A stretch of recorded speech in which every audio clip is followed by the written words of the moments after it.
అందరికీ నమస్కారం. నేను శిరీష. ప్రస్తుతం మనతో పాటు ఉన్నారు ప్రముఖ ఆధ్యాత్మికవేత్త, జ్యోతిష పండితులు, శ్రీ విద్యా ఉపాసకులు డాక్టర్ సుదర్శన్ శర్మ గారు. గురుగారితో మాట్లాడదాం. నమస్కారం గురుగారు. నమస్కారం. గురుగారు, జూన్ మాసంలో మిథున రాశి వారికి ఎలా ఉండబోతుందంటారు? ఎలాంటి జాగ్రత్తలు తీసుకోవచ్చు అంటారు? ఈ మాసంలో వీరికి గ్రహ గోచారం కూడా ఎలా ఉంటుందంటారు? మంచి విషయం అమ్మా. ఈ విషయం గురించి మనకి రానున్న జూన్ మాసంలో యొక్క రాశి ఫలితాల గురించి తెలుసుకోబోయే ముందు కాస్త ఆధ్యాత్మికంగా దైవ ప్రార్థన చూసుకుని విషయంలోకి వెళ్దాం. అరుణ కిరణజాలై రంజిత శావకాశ విద్రుత జపపటీక పుస్తక భీతిహస్త ఇతర కరవరాఢ్య పుల్లకలహార సంస్థ నివసతు హృది బాల నిత్య కళ్యాణశీల శ్రీ బాలాంబికా దేవతాయే నమో నమః. అస్మద్గురు చరణారవిందాభ్యో నమో నమః. అస్మత్పితు శ్రీ భమిడి వెంకట సుబ్రహ్మణ్య శర్మ పాదారవిందాభ్యో నమో నమః.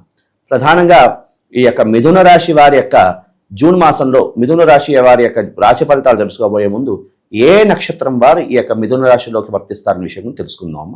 ప్రధానంగా తీసుకుంటే మృగశిర నక్షత్రం 3, 4 పాదాలు, అదేవిధంగా ఆరుద్ర నక్షత్రం 1, 2, 3, 4 పాదాలు, అదేవిధంగా పునర్వసు నక్షత్రం 1, 2, 3 పాదాలు వారు ఈ యొక్క మిథున రాశిలోకి వస్తారమ్మ. అయితే ప్రస్తుతం గోచారాన్ని తీసుకుంటే ఈ యొక్క మిథున రాశికి తృతీయ మందు కేతు, అదేవిధంగా భాగ్యమందు రాహు, దశమస్థానమందు శని, అదేవిధంగా ఈ జూన్ 2వ తేదీ నుండి గురువు అనేవాడు మిథున రాశి నుండి కర్కాటక రాశి ప్రవేశిస్తున్నాడు, అంటే ద్వితీయ స్థానంలో ప్రవేశిస్తున్నాడు. ఈ యొక్క గ్రహగతులని తీసుకుంటే ప్రధానంగా మిథున రాశి వారికి అద్భుత రాజయోగం నడుస్తున్నది అని చెప్పుకోవచ్చు. ఎందుకు అంటే గురువు అనేవాడు ద్వితీయ స్థానంలోకి వస్తున్నాడు, జన్మం నుంచి మారి ద్వితీయంలోకి వస్తున్నాడు, కర్కాటక రాశి ప్రవేశిస్తున్నాడు జూన్ 2వ తేదీ నుండి. కాబట్టి వీరికి అదృష్ట యోగం అని చెప్పుకోవచ్చు. అయితే ఈ యొక్క భాగ్యంలో రాహు సంచారం వల్ల కాస్త ప్రథమంలో విఘ్నాలు కలిగినప్పటికీ, అంటే ప్రతి విషయాల్లో ఆటంకాలు కలిగినప్పటికీ అంతిమంలో విజయం సాధించడానికి అవకాశం అనేది ఉందమ్మా. గురుగారు, మరి విద్యార్థులకు ఎలా కలిసి వస్తుందంటారు ఈ మాసంలో? విద్యార్థులకి ప్రధానంగా తీసుకుంటే విద్యలో ప్రథమంలో విఘ్నాలు కలగడానికి అవకాశం ఉండదు ఉందమ్మా. అంటే కాస్త ఏ విషయానికైనా సరే కాస్త అంటే కష్టే ఫలే అంటారు, వీళ్ళు కష్టపడితేనే ఫలితం అనేది లభిస్తుంది. కాబట్టి విద్యార్థులు ఈ విషయంలో కాస్త జాగ్రత్తలు తీసుకోవాలి. ఏదో హాయి హాయి గారడి అన్నట్లు కాకుండా చదవకుండా కాస్త కష్టపడి కష్టే ఫలే, కష్టపడితే ఖచ్చితంగా ఫలితం అనేది వస్తుంది. ఈ విద్యార్థులకు ప్రధానంగా మిథున రాశి వారి యొక్క విద్యార్థులకు నేను ఇచ్చినటువంటి సలహా ఏమిటయ్యా అంటే, వీరికి కాన్ఫిడెన్స్ ఉండొచ్చు కానీ ఓవర్ కాన్ఫిడెన్స్తో వెళ్తే ఇబ్బందులు పడే సూచన కనపడుతున్నది. కాబట్టి విద్యార్థులు కాస్త కష్టపడి దక్షిణామూర్తి ఆరాధన చేస్తూ నిత్యం దక్షిణామూర్తి యొక్క దర్శనం చేసుకుంటూ చదవడం ద్వారా ఉత్తమమైనటువంటి ఫలితాలు కలగడానికి అవకాశం అనేది ఉన్నది. మరి ఉద్యోగ వ్యవస్థలో ఉన్న వారికి ఎలా ఉంటుందంటారు? ఉద్యోగం పట్ల ఎలాంటి జాగ్రత్తలు తీసుకోవచ్చు అంటారు? ఉద్యోగం స్ట్రెస్ ఉంది, మారాలి అనే ఆలోచన ఉంటుంది కదా, వాళ్ళు మారొచ్చు అంటారా? కలిసి వస్తుందంటారా? కాస్త ఉద్యోగస్తులకి మాత్రం కొంచెం గడ్డు కాలం అని చెప్పుకోవచ్చు. ఎందుకు అంటే దశమస్థానంలో శని సంచారం వల్ల కాస్త మాటపడే ఒత్తే అధికారులతో మాటపడే యోగం అనేది కనపడుతున్నారమ్మా. కాబట్టి ఈ కాస్త ఉద్యోగస్తులు కాస్త సామరస్యాన్ని పాటించడం ద్వారా ఉత్తమమైన ఫలితాలు కలగడానికి అవకాశం అనేది ఉన్నది. గురుగారు, మరి కుటుంబ వాతావరణం ఎలా ఉంటుందంటారు? కుటుంబంలో ఎలాంటి జాగ్రత్తలు తీసుకుంటే ఈ మాసంలో ప్రశాంతంగా ఉంటుందంటారు? ప్రధానంగా మాట, నేను ప్రథమంలో అదే విషయం చెప్పుకుంటూ వచ్చాను. ప్రధానంగా మిథున రాశి వారు మాట తీరు అనేది కాస్త జాగ్రత్తగా ఉండాలి. మాట్లాడేటప్పుడు కాస్త ఆచితూచి కాస్త కోపాన్ని తగ్గించుకుని ఆచితూచి మాట్లాడడం ద్వారా ఉత్తమమైనటువంటి ఫలితాలు కలగడానికి అవకాశం ఉన్నది. తన కోపమే తన శత్రువు, తన శాంతమే తనకు రక్ష అన్నట్లుగా ఈ యొక్క మాసాన్ని ఈ యొక్క మాసం దీన్ని అప్లైబుల్ చేసుకోవాలి. తన కోపమే తన శత్రువు, తన శాంతమే తనకు రక్ష. శాంతంగా ఉండడం ద్వారా ఉత్తమమైనటువంటి ఫలితాలు కలగడానికి అవకాశం ఉంది. కాబట్టి ఈ యొక్క మిథున రాశి వాళ్ళు ఈ యొక్క సూచన పాటించాలని అన్నటువంటి నా ఉద్దేశం. వివాహ యోగం కూడా ఉందంటారా గురుగారు? ఎవరైతే వివాహం కోసం ప్రయత్నిస్తున్నారో వివాహ యోగం ఉందంటారా? అలాగే ప్రేమికులకు కూడా కలిసి వస్తుందంటారా ఈ మాసంలో? ప్రధానంగా వివాహం కోసం ప్రయత్నం చేస్తున్న వారికి చాలా విశేషమైనటువంటి మంచి ఆశాజనకంగా చెప్పుకోవచ్చమ్మా. ఎందుకంటే నాలుగు నుంచో వివాహ కోసం ప్రయత్నం చేస్తున్న వాళ్ళు ఎవరైనా ఉన్నారో వారందరికీ కూడా కాస్త ఉత్తమమైనటువంటి మాసంగా ఉంటుంది. ప్రథమంలో కాస్త విఘ్నాలు కలుగుతూ ఉంటాయి, అయినప్పటికీ అంతిమంలో మాత్రం ఒక వివాహం అనేది ఖాయం, ఈ మాసంలో వివాహం అనేది ఖాయం అవ్వడానికి అవకాశం అనేది కనిపిస్తున్నది. ప్రధానంగా ఈ యొక్క మిథున రాశి వారికి భాగ్యంలో రాహు సంచారం వల్ల మాట్లాడేటప్పుడు కాస్త సెల్ ఫోన్లో కానీ కాస్త మీడియా విషయంలో కానీ మాట్లాడేటప్పుడు ఆచితూచి మాట్లాడాలి. ఎందుకంటే దీనివల్ల ఇబ్బందులు పడేటువంటి సూచనలు కనపడుతున్నాయి.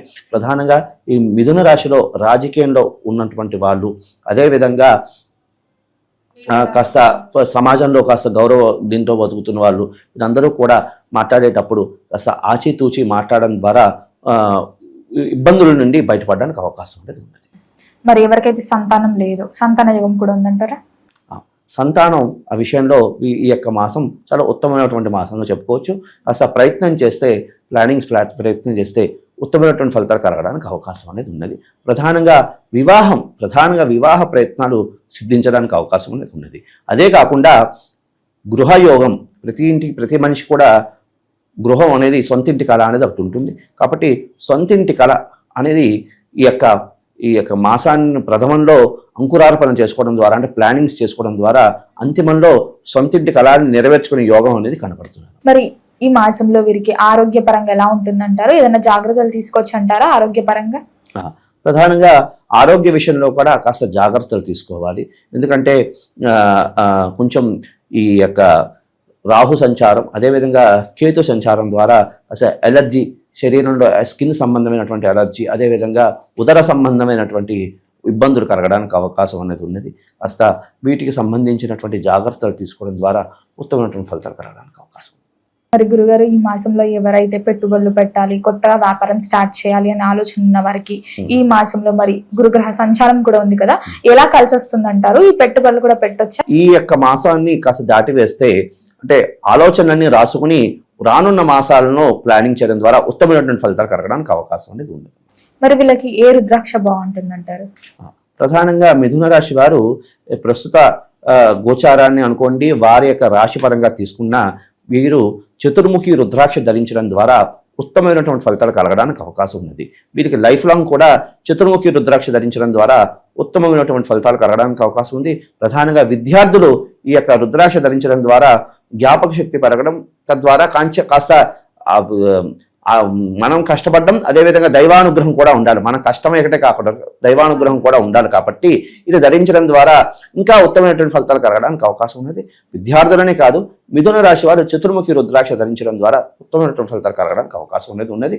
అదేవిధంగా ఈ యొక్క రాశి వారు సోమవారము, బుధవారము, అదేవిధంగా శనివారము ఏ కార్యార్థం వెళ్ళి ఈ యొక్క వారాల్లో వెళ్ళడం ద్వారా ఉత్తమమైనటువంటి ఫలితాలు కలగడానికి అవకాశం అనేది ఉన్నది.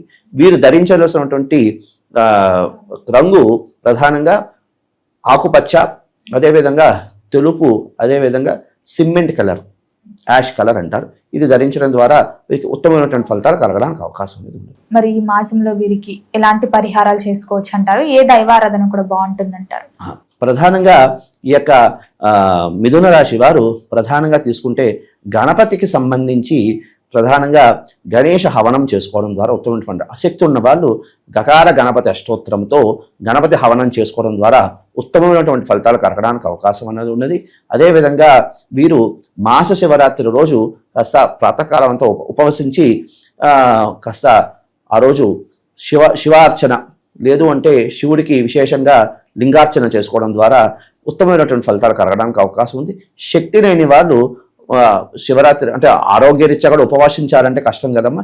శక్తి లేని వాళ్ళు ఆ రోజు అసలు మధ్యాహ్నం ఏదో అల్పాహారం తీసుకుని సాయంకాలం ప్రదోషకాలంలో ప్రధానంగా అభిషేకం అనేది జరగాలి. కాబట్టి ఆ రోజు కాస్త మధ్యాహ్నం కూడా అల్పాహారం తీసుకుని తద్వారా అభిషేకం చేసుకోవడం ద్వారా కొన్ని మూలికలు, ఉదాహరణకి వట్టివేరు, అదేవిధంగా సిద్ధగంధంతో కలిపినటువంటి జలంతో అభిషేకం చేసుకోవడం ద్వారా ఉత్తమమైనటువంటి ఫలితాలు కలగడానికి అవకాశం అనేది ఉన్నది.